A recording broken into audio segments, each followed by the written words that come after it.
Annamalai Kuppuswamy south ఇండియాలో మంచి craze సంపాదించుకుంటున్న పొలిటీషియన్ కమ్ ఎక్స్ ఐపీఎస్ అధికారి. తన సంప్రదాయబద్ధ కట్టుబొట్టు, వేదాలపై పరిజ్ఞానం, క్లియర్ అండ్ క్రిస్టల్ క్వశ్చన్స్ తో పాటు తూటాల్లా వచ్చే మాటలు, అంతకు మించి రాజకీయ నాయకుల అవినీతిని ఎండగడుతూ తనదైన కామెంట్స్ తో యూత్ ఐకాన్ గా మారారు. నార్మల్ గా అయితే కులం, మతం, భాష, ప్రాంతం తదితర అంశాలే తమిళనాడు పాలిటిక్స్ ని ఎక్కువగా ప్రభావితం చేస్తాయి. జాతీయ పార్టీలు లేదా తమిళేతరులు ఏది మాట్లాడినా దానికి రకరకాల యాంగిల్స్ లో ఇతరత్రా ట్యాగ్స్ ని తగిలించి వివాదాస్పదం చేస్తాయి కూడా. అక్కడ జాతీయత అనే అంశం కంటే కూడా ముందుగా చెప్పిన అంశాలకే నాయకులు కూడా ప్రాధాన్యం ఇస్తారు. అలాంటి రాజకీయాలున్న తమిళనాడులో డిఎంకే, ఏఐఏడిఎంకే పార్టీలకు ధీటుగా తొలిసారిగా బీజేపీని రేస్లోకి తెచ్చారు అన్నామలై. ఐపీఎస్ అధికారిగా ఉన్న టైంలో సింగం ఆఫ్ కర్ణాటక పోలీస్ గా పేరు తెచ్చుకున్న ఆయన ఐపీఎస్ కి రాజీనామా చేసి 37 వయసులో రాజకీయాల్లోకి వచ్చారు. కొంతకాలానికే తమిళనాడు బీజేపీ అధ్యక్షుడయ్యారు కూడా.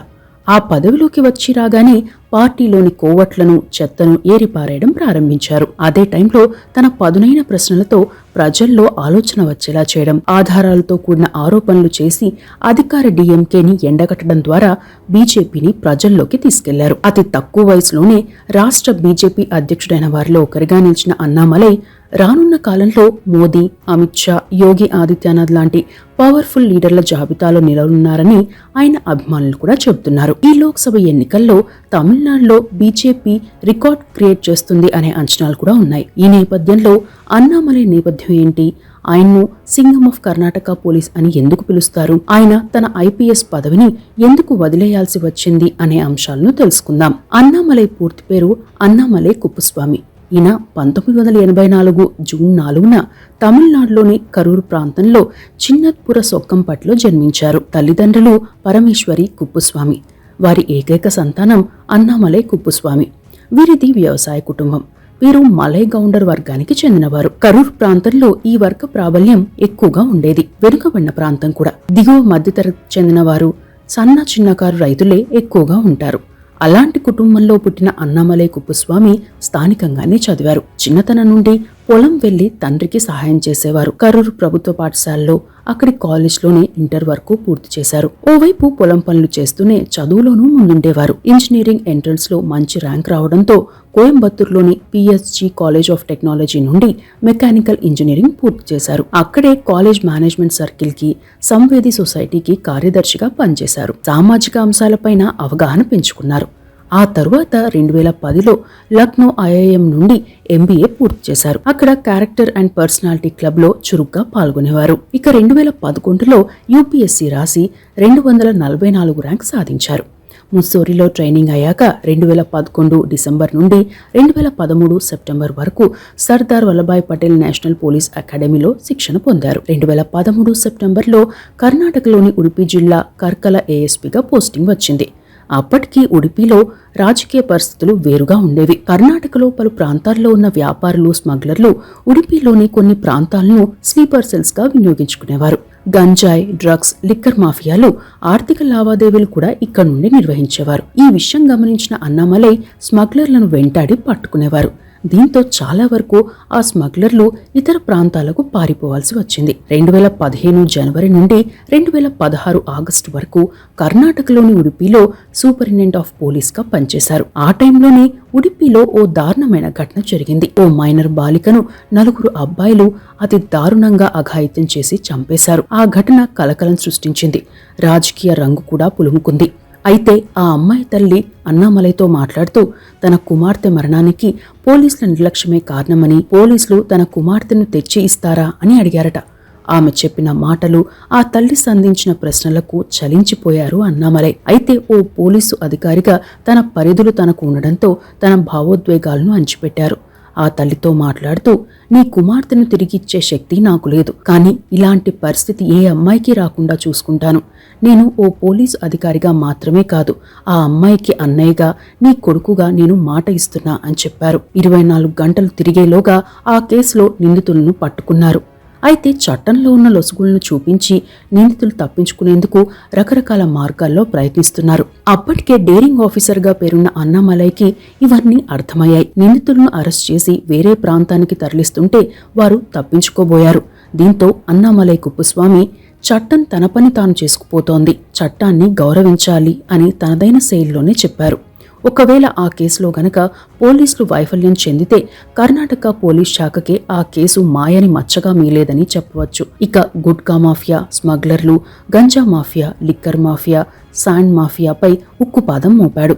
జిల్లాలో రౌడీ అనే పదం వినిపిస్తే చాలు మరుక్షణం పోలీస్ మార్క్ యాక్షన్ ఉంటుందనే భయం రౌడీ మూకల్లో కనిపించింది. ఇక కాలేజీ అమ్మాయిలను టీజ్ చేయడం కాదు కదా, అమ్మాయిల వైపు దురుద్దేశంతో కన్నెత్తి చూడాలన్నా అన్నామలై ఉన్నాడనే భయం అక్కడి పోకిరీల్లో కనిపించేది. సింపుల్ గా చెప్పాలంటే కాలేజ్ గోడలపై కూర్చుని మాట్లాడే వారి సంఖ్య, బస్ స్టాపుల్లో టైంపాస్ చేసే పోకిరీల సంఖ్య తగ్గింది. అలా ప్రజలకు దగ్గరయ్యారు అన్నామలై.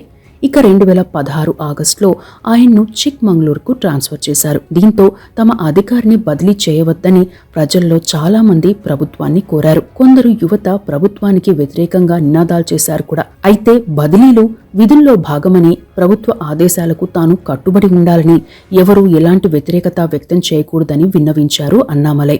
చిక్మంగళూరు ఎస్పీగా 2 ఏళ్ల పాటు పనిచేశాక బెంగళూరు సౌత్ డీసీపీగా నియమితులయ్యారు. తన కెరీర్లో పలు ఆపరేషన్లు చేపట్టారు. Gutka mafia, tobacco mafia, liquor మాఫియాలపై ఉక్కుపాదం మోపారు. ఆకస్మిక తనిఖీలు చేసి పోలీస్ స్టేషన్లలోనూ నిబంధనలు అమలయ్యేలా చేశారు. ఓవైపు చట్టం అమలు చేస్తూనే ప్రజల్లో మార్పు తెచ్చేందుకు తరచూ ప్రజలతో, నాయకులతో మమేకమయ్యేవారు. దీంతో తాను పనిచేస్తున్న చోట నేరాల సంఖ్య తగ్గుముఖం పట్టేలా చేయగలిగారు. తన ముందు చిక్మంగళూరులో పనిచేసిన మరో ఐపీఎస్ అధికారి డాక్టర్ కె మధుకర్ శెట్టి విధానాలను కంటిన్యూ చేశారు. ఇక కర్ణాటకలోని బాబా బుదన్గిరి క్షేత్ర సమస్యకు సంబంధించి చాకచక్యంగా వ్యవహరించి మతపరమైన అల్లర్లను నివారించారు. ఆ టైంలోనే పలువురు మత పెద్దలతో విడతల వారీగా సమావేశాలు నిర్వహించారు. తన కెరీర్లో 2013లోనే ప్రతిష్టాత్మకమైన వైస్ ప్రెసిడెంట్ మెడల్ అందుకోవడంతో పాటు పలుమార్లు రాష్ట్ర ప్రభుత్వ అవార్డులు, రివార్డులు అందుకున్నారు. రాష్ట్రంలోని డైనమిక్ పోలీస్ ఆఫీసర్లలో ఒకరిగా పేరు తెచ్చుకున్న అన్నామలై కుప్పస్వామి తన కెరీర్లో కొనసాగితే కర్ణాటక డీజీపీగా లేదా కేంద్ర ప్రభుత్వ సర్వీసులలో అత్యున్నత స్థాయికి వెళ్తారని కూడా చాలా మంది భావించారు. ఆ తరువాత ఉన్నట్లుండి 2019లో ఐపీఎస్ అధికారిగా రాజీనామా చేసి అందరినీ ఆశ్చర్యపరిచారు. కర్ణాటక మాజీ సీఎం కుమారస్వామి స్వయంగా అన్నామలైతో సమావేశమై తన నిర్ణయాన్ని వెనక్కి తీసుకోవాలని, పోలీసు శాఖలో కొనసాగాలని విన్నవించారు కూడా. కానీ అన్నామలై తన నిర్ణయానికి కట్టుబడి ఉన్నారు. అప్పటికే ఆధ్యాత్మిక గ్రంథాలు చదివేవారు, మానసరోవర్ యాత్రలు చేసేవారు. ఓ సందర్భంలో బత్కల్లో పనిచేస్తున్న టైంలో తాను ఖురాన్ చదివానని, అక్కడి ముస్లింలతో పరిచయం తన లైఫ్లో ఎంతో మంచి విషయమని చెప్పారు అన్నామలై. తనకు జీవితంలో ఎంతో మంది సాయం చేశారని, తాను తిరిగి సాయం చేయలేకపోతున్నానని, తనకు ఐపీఎస్ అధికారిగా పరిమితులున్నాయనే ఉద్దేశంతోనే తాను రాజీనామా చేసినట్లు చెప్పారు. ఆ తరువాత రైతుగా మారారు. ఐఏఎస్ శిక్షణ కేంద్రాన్ని, core talented and leadership, we the leaders అనే సంస్థలను ఏర్పాటు చేశారు. యువతకు ఉపాధి అవకాశాలు కల్పించేలా, మంచి పౌరులుగా తీర్చిదిద్దేలా శిక్షణా కేంద్రాన్ని ప్రారంభించారు. వ్యవసాయంలో సేంద్రియ పద్ధతులు, ఆరోగ్యవంతమైన ఆహార ధాన్యాల సాగుకు శిక్షణా కేంద్రాన్ని ఏర్పాటు చేశారు. శ్రీ రామకృష్ణ మఠం అధిపతి శ్రీమద్ స్వామి గౌతమానందజీ మహారాజ్కు ముఖ్య శిష్యుల్లో ఒకరిగా నిలిచారు అన్నామలై కుప్పస్వామి. స్టెప్పింగ్ బియాండ్ ఖాకీ పేరుతో ఓ పుస్తకం రాశారు. అది భావితరాల ఐపీఎస్ అధికారులకు ఎంతో స్ఫూర్తి నింపేలా ఉందనే కామెంట్లు వచ్చాయి. అప్పటికే తనదైన స్పీచ్లు, వ్యవహార శైలితో యువతను బాగా ఆకట్టుకున్నారు. దీంతో అన్నామలైని తమ పార్టీలో చేరాలని, టికెట్ ఇస్తామని పలు పార్టీలు ఆఫర్ చేశాయి. అందులో తమిళనాడులో బలమైన పార్టీలైన డిఎంకే, ఏఐఏడిఎంకే పార్టీలు ఉన్నట్లు కూడా చెబుతారు. అయితే ఆ ఆఫర్లను సున్నితంగా రిజెక్ట్ చేశారు అన్నామలై కుప్పస్వామి. ఆ తరువాత ఆర్ఎస్ఎస్ విధానాలపై ఆకర్షితులయ్యారు. ఆ టైంలోనే తమిళనాడులో జరుగుతున్న రాజకీయ పరిస్థితులను గమనించారు. జాతీయతకు తక్కువ ప్రాధాన్యం, కులం, మతం, ప్రాంతం, భాష ప్రాధాన్య అంశాలుగా 67 ఏళ్లకు పైగా తమిళనాడులో 2 పార్టీలే, అది కూడా వ్యక్తుల ప్రాబల్యం ఉన్న పార్టీలే పాలించడం ఏంటనే ఆలోచన మొదలైంది. వాటిని అడ్డుకోవాలంటే తాను ప్రత్యక్ష రాజకీయాల్లోకి రావాలనే ఆలోచన వచ్చింది. దీంతో 2020 ఆగస్టులో బీజేపీలో చేరారు. ఆ నిర్ణయం అందర్నీ ఆశ్చర్యపరిచింది. డిఎంకే, ఏఐడిఎంకే పార్టీలు డైరెక్ట్గా ఇన్స్టాంట్ టికెట్లు ఆఫర్ చేసినా అందులో చేరకుండా బీజేపీలో చేరడం ఏంటనే ప్రశ్న తలెత్తింది. వాస్తవానికి తమిళనాడులో రెండు పార్టీల చుట్టూనే రాజకీయాలు జరుగుతాయి. మిగతా పార్టీలు ఉన్నా పెద్దగా ప్రభావం చూపే పరిస్థితి లేదు.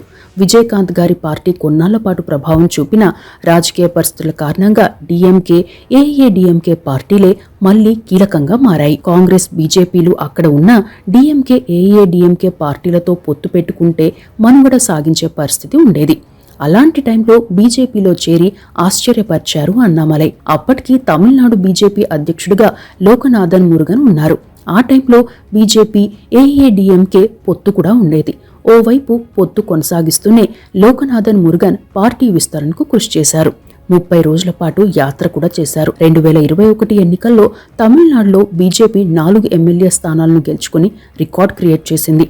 20 ఏళ్ల తర్వాత తమిళనాడులో బీజేపీ ఆ 4 స్థానాలు సాధించిందంటే తమిళనాడులో బీజేపీ పరిస్థితి ఎలా ఉందో అర్థం చేసుకోవచ్చు.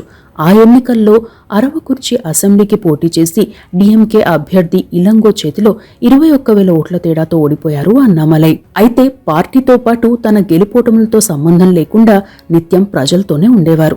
సోషల్ మీడియాలోనూ యాక్టివ్గా ఉండడంతో పాటు ప్రజా సమస్యలపై స్పందించేవారు. ఇక లోక్నాథన్ మురుగన్ మధ్యప్రదేశ్ నుండి రాజ్యసభకు ఎంపిక కావడం, కేంద్ర మంత్రి కావడంతో తమిళనాడు బీజేపీకి కొత్త అధ్యక్షుణ్ణి నియమించాల్సి వచ్చింది. ఆ టైంలోనే కేంద్ర నాయకత్వం ఎంతో మంది సీనియర్లను కాదని అన్నామలై కుప్పస్వామిని ఎంపిక చేసింది. దేశంలో ఆయా రాష్ట్రాల బీజేపీ అధ్యక్షులుగా చేసిన చిన్న వయస్కుల్లో ఒకరిగా నిలిచారు అన్నామలై. ఇక బీజేపీ అధ్యక్షుడయ్యాక అన్నామలై తన స్పీడ్ను పెంచారు. చాలా సింపుల్ గా కనిపించేవారు. ఆర్భాటాలకు దూరంగా ఉండేవారు. అదే టైంలో తమిళనాడులో డిఎంకే నాయకులు చేస్తున్న హిందూ మత వ్యతిరేక చర్యలను ప్రశ్నించడంతో పాటు చర్చించేవారు. హిందూ ఆలయాల ముందు దేవుడి ఫోటోలు ఉంటే నిబంధనల పేరు చెప్పి కేసులు పెట్టే డిఎంకే ప్రభుత్వం మాత్రం అవే ఆలయాల ముందు విగ్రహారాధనను కించపరుచుతూ పెద్ద పెద్ద బోర్డులు పెట్టడాన్ని ప్రశ్నించారు. డిఎంకే పార్టీ ఒక మతం టార్గెట్ గా కుటిల రాజకీయాలు చేస్తుందని ప్రశ్నించడంతో పాటు ఆధారాలను కూడా చూపేవారు. అయితే కొన్నాళ్ల పాటు అన్నామలైని ఆ పార్టీలు పెద్దగా పట్టించుకున్నట్టే నటించాయి. తమ కుయుక్తులను అమలు చేయడం మొదలుపెట్టాయి. అంటే బీజేపీలో ఉన్న డిఎంకే, ఏఐడిఎంకే మద్దతుదారులు కోవట్లను ముందుకు తెచ్చాయి. అన్నామలైకి సహాయ నిరాకరణతో పాటు పలు విమర్శలు చేయించాయి. అయితే తనకంటూ ఓ ప్రత్యేకమైన లక్ష్యం పెట్టుకున్న అన్నామలై పార్టీ అధిష్టానానికి తాను చెప్పాలనుకున్నది క్లియర్ కట్ గా చెప్పారు. పార్టీ ఎదక్కపోవడానికి అలాంటి కోవట్లే కారణమని గ్రహించిన అన్నామలై వారిని బయటకు పంపించడం ప్రారంభించారు. ఆ టైంలోనే తమిళనాడు బీజేపీలోని బ్రాహ్మణ వర్గానికి చెందిన వారిని టార్గెట్ చేసి అన్నామలై పార్టీ నుండి బయటకు పంపిస్తున్నారనే ప్రచారాన్ని డిఎంకే ప్రారంభించింది. సరిగ్గా ఇక్కడే అసలు విషయం బయటపడింది. వాస్తవానికి ఆయా ఘటనలను బట్టి అంశాల ప్రాతిపాదిక విమర్శలు చేస్తే ఎవరైనా హర్షిస్తారు. కానీ స్టాలిన్, ఉదయనిధి స్టాలిన్ల సారథ్యంలోని డిఎంకే విధానం వేరు. ఏ చిన్న అవకాశం దొరికినా అనుక్షణం ఆ పార్టీలోని కొందరు నాయకులు వ్యక్తిగతంగానో పార్టీ పరంగానో అనుక్షణం దేవాలయాలపైన, విగ్రహారాధనపై, హిందూ మతంపై, సనాతన ధర్మంపై, అవసరమైతే జాతీయత పైన విషం కక్కుతారని పేరుంది. వారి భార్యలు మాత్రం ఇళ్లల్లో నిత్యం పూజలు, వ్రతాలు చేస్తారు. అది వేరే విషయం. అయితే ఉన్నట్లుండి తమిళనాడు బీజేపీలోని బ్రాహ్మణులకు అన్యాయం జరుగుతుందని డిఎంకే నాయకులు ఇండైరెక్ట్ గా పెయిడ్ ప్రమోషన్స్ చేసి మరీ సోషల్ మీడియాలో వైరల్ చేయడంపై చర్చ జరిగింది. అదే టైంలో అన్నామలైకి ఏఐడిఎంకే నుండి సమస్యలు కూడా మొదలయ్యాయి. అన్నామలై దూకుడును అడ్డుకునేందుకు నిత్యం అన్నామలైపై అధిష్టానానికి ఫిర్యాదులు వెళ్లాయి. అంతేకాకుండా అన్నామలై వ్యవహార శైలి కారణంగా తాము పొత్తు నుండి తప్పుకుంటున్నామని ఏఐడిఎంకే నాయకులు చెప్పారు. అలా ఏఐడిఎంకేతో పొత్తు తెగిపోయింది. అయినా సరే బీజేపీ మాత్రం అన్నామలైనే రాష్ట్ర అధ్యక్షుడిగా కొనసాగించింది. ఆ తరువాతి కాలంలో అన్నామలై రాష్ట్ర వ్యాప్తంగా నా భూమి నా ప్రజలు అనే నినాదంతో యాత్రను చేశారు. కొన్ని చోట్ల డిఎంకే ఆ యాత్రను అడ్డుకుంది. ఇతర వర్గాలకు చెందిన ఆధ్యాత్మిక కేంద్రాలు, ప్రార్థనా కేంద్రాలు ఉన్న ప్రాంతాల్లోని రోడ్లపై నుండి కూడా ఆ యాత్ర వెళ్లకుండా వ్యవహరించింది. ముందస్తు అనుమతులు ఉన్న ఈ యాత్రలను అడ్డుకోవడంపై అన్నామలై న్యాయ పోరాటం చేశారు. అన్ని మతాలను గౌరవించాలనే నినాదంతోనే తాను ముందుకు వెళ్తున్నానని, తమ ప్రాధాన్యం దేశం, జాతి మాత్రమేనని తన పోరాటాన్ని కొనసాగించారు అన్నామలై. తమిళనాడులోని 234 నియోజకవర్గాల మీదుగా ఈ యాత్ర జరిగింది. ఆ యాత్ర ప్రారంభానికి అమిత్ షా హాజరు కాగా తిరుప్పూర్లో నిర్వహించిన ముగింపు సభకు ప్రధాని మోదీ హాజరయ్యారు. దాదాపు 3 లక్షల మందితో ఈ సభ నిర్వహించారు. అప్పటి వరకు అసలు బీజేపీని పట్టించుకొని తమిళనాడులోని ప్రాంతీయ పార్టీలు మరో కొత్త అంశాన్ని తెరపైకి తెచ్చాయి. బీజేపీ హిందీ భాష మాట్లాడే పార్టీ అని, ఉత్తరాదికి చెందిన పార్టీ అనే చర్చను మొదలుపెట్టినా పెద్దగా వర్కౌట్ కాలేదు. అదే టైంలో డీఎంకే నేతలు చేస్తున్న కామెంట్లను, దేశ సమైక్యతకు వ్యతిరేకంగా మాట్లాడుతున్న అంశాలను ప్రశ్నించడం మొదలుపెట్టారు అన్నామలై. ఇక అన్నామలై దెబ్బకు ఏఐఏడీఎంకే నాయకులు చాలా మంది వ్యక్తిగత విమర్శలు చేయడం తగ్గించినా డీఎంకే పార్టీ మాత్రం అన్నామలైపై వ్యక్తిగతంగా విమర్శలకు దిగిందనే చర్చ మొదలైంది. ఈ పరిణామాల నేపథ్యంలో అన్నామలైకి తమిళనాడులోని కొన్ని మూకల నుండి, ముఖ్యంగా సాయం పేరుతో, ప్రార్థనల పేరుతో మత మార్పిళ్లను ప్రోత్సహిస్తూ విదేశీ సాయం పొందే వారి నుండి ప్రాణాపాయం ఉందని, కుట్రలు జరుగుతున్నాయని బీజేపీ నాయకులు అనుమానాలు వ్యక్తం చేశారు. ఇక ఇంటెలిజెన్స్ వర్గాలు కూడా అన్నామలై భద్రత పెంచాలని చెప్పడంతో రాత్రికి రాత్రి జెడ్ కేటగిరీ భద్రతను కేటాయించింది కేంద్ర ప్రభుత్వం. అప్పటి వరకు అన్నామలైని అసలు పట్టించుకోనట్లు ఉన్న తమిళ ప్రాంతీయ పార్టీలు అన్నామలైని వ్యక్తిగతంగా టార్గెట్ చేసి పలు ఆరోపణలు చేశాయి. అందులో డీఎంకే ఒక ఆరోపణ చేసింది. తనకు 4 గొర్రెలు మాత్రమే ఉన్నాయని, తాను ఎంతో సచ్చీలున్నని, ఐపీఎస్గా ఉన్న టైంలో నిజాయితీగా పనిచేశానని ప్రచారం చేసుకునే అన్నామలై చేతికి లక్షల ఖరీదు చేసే వాచ్ ఎక్కడిది అని ప్రశ్నించింది. వాస్తవానికి ఆ watch Bell and Ross company Rafale కంపెనీతో కలిసి మొత్తం 500 వాచీలు తయారు చేసింది. ఇండియాలో 2 మాత్రమే ఉన్నాయి. అందులో ఒకటి అన్నామలైది. కొత్త వాచ్ ఖరీదు 4 లక్షలకు పైగానే ఉంటుంది. అన్నామలైకి అంత ఖరీదైన వాచ్ ఎలా వచ్చిందని, అవినీతి చేయకుండా ఇంత కాస్ట్లీ లైఫ్ ఎలా ఉంటుందని ప్రశ్నించింది. తనపై వచ్చిన ఈ విమర్శలకు, ఆరోపణలకు కొన్ని నిమిషాల వ్యవధిలోనే అన్నామలై అదిరిపోయే ఆన్సర్ ఇచ్చారు. ఆ వాచ్ ను కోయంబత్తూర్కు చెందిన వ్యాపారి కృష్ణన్ నుండి 3 లక్షలకు కొన్నానని చెప్పి బిల్లు కూడా చూపించారు. అంతేకాదు తన ఆదాయానికి సంబంధించి పలు ఆధారాలు బయటపెట్టారు. తాను ఐపీఎస్గా చేరినప్పటి నుండి ఉన్న బ్యాంక్ స్టేట్మెంట్లు, ఐటీ రిటర్న్స్, తన శాలరీ వివరాలు అన్నీ 212 పేజీల అఫీషియల్ డాక్యుమెంట్స్ ని ప్రజల ముందు పెట్టారు. తనకు ఆ వాచ్ అంటే ఇష్టమని, అందుకే కొన్నానని వ్యాఖ్యానించారు. దీంతో అన్నామలైకి యూత్ లో ఉన్న క్రేజ్ మరింత పెరిగింది. అంటే డీఎంకేకు ఈ ఆరోపణ రివర్స్ బౌన్స్ అయింది. అక్కడి నుండి అన్నామలై మరింత స్పీడ్ పెంచారు. తనపై ఆరోపణలు చేసే ముందు 1-2 సార్లు ఆలోచించుకోవాలని, తనపై అనవసరమైన ఆరోపణలు చేస్తే ఊరుకునేది లేదనే విధంగా సంకేతాలు ఇచ్చారు. తమిళనాడులో డీఎంకే అవినీతికి సంబంధించి డీఎంకే ఫైల్స్ 1, డీఎంకే ఫైల్స్ 2 పేర్లతో డీఎంకే నాయకుల అవినీతిని ఆధారాలతో సహా బయటపెట్టారు. డీఎంకే ఫైల్స్ 1లో డీఎంకే నాయకుల పేర్లతో ఉన్న బయటకు చెప్పని ఆస్తుల వివరాలు బయటపెట్టగా, డీఎంకే ఫైల్స్ 2లో బినామీల పేర్లతో ఉన్న ఆస్తులు, విదేశాల్లోని లావాదేవీలు, బినామీలతో సదరు నాయకులతో ఉండే సంబంధాలపై పలు ఆరోపణలు చేశారు. డీఎంకే టాప్ లీడర్లకు సంబంధించి పలు ఆడియో టేప్లను విడుదల చేశారు. ఆ ఆరోపణలు తమిళనాడు రాజకీయ వర్గాల్లో ప్రకంపనలు రేపాయి. సెంథిల్ బాలాజీ, కె పొన్ముడి, ఎస్ జగత్ రక్షకన్, ఈవి వేలు లాంటి వారు విచారణ ఎదుర్కోవాల్సిన పరిస్థితి తలెత్తింది. అంతేకాకుండా డీఎంకే అధినేత, తమిళనాడు చీఫ్ మినిస్టర్ స్టాలిన్ ఆస్తులకు సంబంధించి కూడా అన్నామలై పలు ఆరోపణలు చేశారు. ఆయన ఎన్నికల సంఘానికి ఇచ్చిన సమాచారంలో కొన్ని ఆస్తుల వివరాలు చెప్పలేదని ఆరోపిస్తూ కొన్ని ఆధారాలు చూపినట్టు వార్తలు వచ్చాయి. ఎన్నికల సంఘానికి కూడా ఫిర్యాదు చేశారు. ఒకవేళ ఆ ఆరోపణలు నిజమైతే స్టాలిన్ పై ఎన్నికల్లో పోటీ చేయకుండా నిషేధం విధించే అవకాశం కూడా ఉందని ప్రచారం కూడా జరిగింది. ఇక తమిళనాడులో ఏ సినిమా రిలీజ్ అయినా ఉదయనిధికి షేర్ ఇవ్వాలని, సిండికేట్ నిర్వహిస్తారని, సినిమా రంగం, మీడియా రంగం ఉదయనిధి చేతిలో బందీ అయ్యాయని ఆరోపించారు. తన కుమారుడికి ఉద్యోగం లేదని, ఆదాయం లేదని స్టాలిన్ చెప్పారని, అయితే ఆయనకు 1000 కోట్ల ఆస్తులున్నాయని, మొత్తం కుటుంబానికి 1,34,000 కోట్ల ఆస్తులున్నాయని ఆరోపించారు. అవే కాకుండా ఎవరెవరు ఎక్కడెక్కడ పెట్టుబడి పెట్టారు, దుబాయ్తో పాటు పలు దేశాల్లో వారికి ఉన్న లావాదేవీలు ఏంటని కొన్ని పేర్లతో సహా ఆరోపించారు. తమిళనాడులో రాజకీయ నాయకులు హాస్పిటల్స్, హోటల్స్, కాలేజ్లని కేంద్రంగా ఎంచుకుని తమ హవాలా చేస్తున్నారని సంచలన ఆరోపణలు చేశారు. ఇక కరుణానిధి కుటుంబ సభ్యులు కలీమొలిపై, కళానిధి మారన్పై, ఐపీఎల్ యాజమాన్యం, డీటీహెచ్ సేవలు తదితర అంశాలపైన పలు ఆరోపణలు చేశారు. స్టాలిన్ అల్లుడు బ్యాంకులను మోసం చేశాడని చెప్పడంతో పాటు వారి వ్యాపారాలకు సంబంధించి కూడా కొన్ని వ్యాఖ్యలు చేశారు. అయితే ఈ ఆరోపణలకు సంబంధించి డీఎంకే పార్టీ దాదాపు 500 కోట్ల మేరకు పరువు నష్టం దావాను వేసింది. ఆ విచారణను ఎదుర్కొంటున్నారు అన్నామలై. అయినా తన దూకుడును కొనసాగిస్తూనే ఉన్నారు. అయితే అన్నామలై తన ప్రసంగాల్లో ఎక్కడా రెచ్చగొట్టేలా విద్వేషపూరితమైన వ్యాఖ్యలు చేయరు. కానీ అవతలి వారికి సమాధానం చెప్పే విషయంలో ఘాటుగా స్పందిస్తారు. మొదట అలాంటి వ్యాఖ్యలు చేసేవారిని, అందుకు ప్రోత్సహించే వారి చర్యలను ప్రశ్నిస్తారని చెప్పవచ్చు. తనకు జాతీయత, దైవత్వం రెండు కళ్ళ లాంటివని చెప్పే అన్నామలై సనాతన ధర్మం విషయంలో చేసిన వ్యాఖ్యలు ఆయనకు వేదాలపై ఉన్న అవగాహనను తెలుపుతాయి. అందుకే తమిళనాడు యువతలో చాలా మంది అన్నామలై వైపు ఆకర్షితులయ్యారు. రాజకీయ వ్యూహకర్త ప్రశాంత్ కిషోర్ ఇటీవల ఓ సమావేశంలో మాట్లాడుతూ తమిళనాడులో బీజేపీ బలం 7% నుండి 15% పెరిగింది. పార్టీకి బలమైన పునాది ఏర్పడింది. ఆ ఘనత అన్నామలైదే అని చెప్పారంటే తమిళనాడులో అన్నామలై ఎలాంటి నాయకుడిగా ఎదిగారో బీజేపీ తమిళనాడులో ఎంత విస్తరించిందో అర్థం చేసుకోవచ్చు. ఇక అన్నామలై కుటుంబం విషయానికి వస్తే అన్నామలై భార్య అఖిల ఎస్ నాథన్. ఈమె బెంగళూరులో ఓ ఎంఎన్సీలో ఉన్నత హోదాలో ఉన్నారు. వారికి ఒక కుమారుడు. 2021లో అన్నామలై తనకు ఉన్న ఆస్తులు 2.66 కోట్లుగా చూపగా అందులో 1,50,00,000 విలువైన వ్యవసాయ భూమి వారసత్వంగా వచ్చిందని చెప్పారు.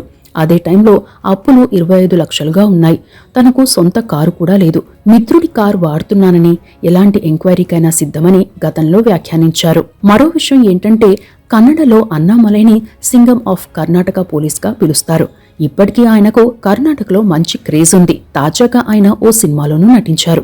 2 చేతులు లేకపోయినా స్విమ్మింగ్ పోటీలో పాల్గొన్న కేఎస్ విశ్వాస్ రియల్ లైఫ్ ఆధారంగా రూపొందించిన అరబ్బీ సినిమాలో నటించారు. ఆ మూవీ ట్రైలర్ కూడా ఇటీవలే విడుదలైంది. ఈ సినిమాలో విశ్వాస్ స్వయంగా నటిస్తుండగా విశ్వాస్ కి కోచ్ పాత్రలో నటించారు అన్నామలై. మరికొన్ని విషయాలకు వస్తే గతంలో ఓ మహిళా జర్నలిస్ట్ అడిగిన ప్రశ్నకు వివాదాస్పద వ్యాఖ్యలు చేశారు.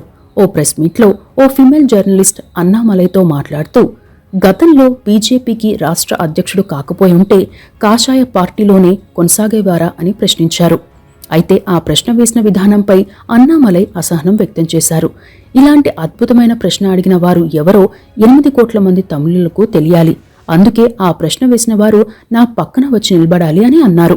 ఆ తర్వాత తమాయించుకుని జర్నలిస్టులు కూడా ప్రశ్నలు అడగడానికి ఒక పద్ధతి ఉండాలని సూచించారు. ఆ తర్వాత ఆ ప్రశ్నకు సమాధానమిస్తూ తాను రాజకీయ నాయకుడి కంటే ముందు రైతుని అని తెలిపారు. అయితే అన్నామలై వ్యాఖ్యలపై కొన్ని జర్నలిస్ట్ సంఘాలు నిరసన వ్యక్తం చేశాయి. ఆ తర్వాత ఆ వివాదం సద్దుమణిగిపోయింది. బీజేపీలో ఎందుకు చేరారు అనే ప్రశ్నకు సమాధానమిస్తూ తన మూలాలు దేశంతో పాటు భారతీయతలోనూ ఉన్నాయని, తన అభిప్రాయాలకు తగినట్టుగా ఉన్నందునే బీజేపీని ఎంచుకున్నానని చెప్పారు. వాస్తవానికి ఆయన బీజేపీలో చేరడం వెనుక పెద్ద వ్యూహమే ఉందనే చర్చ కూడా జరిగింది. ఒడిశాలోని బీజు జనతాదళ్ లాంటి పార్టీ లేదా నవీన్ పట్నాయక్ లాంటి వారు మినహా దేశంలో ఉన్న ప్రాంతీయ పార్టీల్లో చాలా వరకు పార్టీ అధినేత లేదా వారి కుటుంబ సభ్యులే అధినేతలుగా ఉంటారు. వారే సీఎంగా అయ్యేందుకు ప్రయత్నిస్తారు. అలాంటి వారిని దాటి ఎవరికైనా ఎక్కువ క్రేజ్ వచ్చిన సందర్భంలో ఆ నాయకులను తొక్కేయడం లేదా బయటకు పంపడం సర్వసాధారణమే. ఇక కాంగ్రెస్లో సీనియర్ నాయకులు చాలా మంది ఉన్నారు.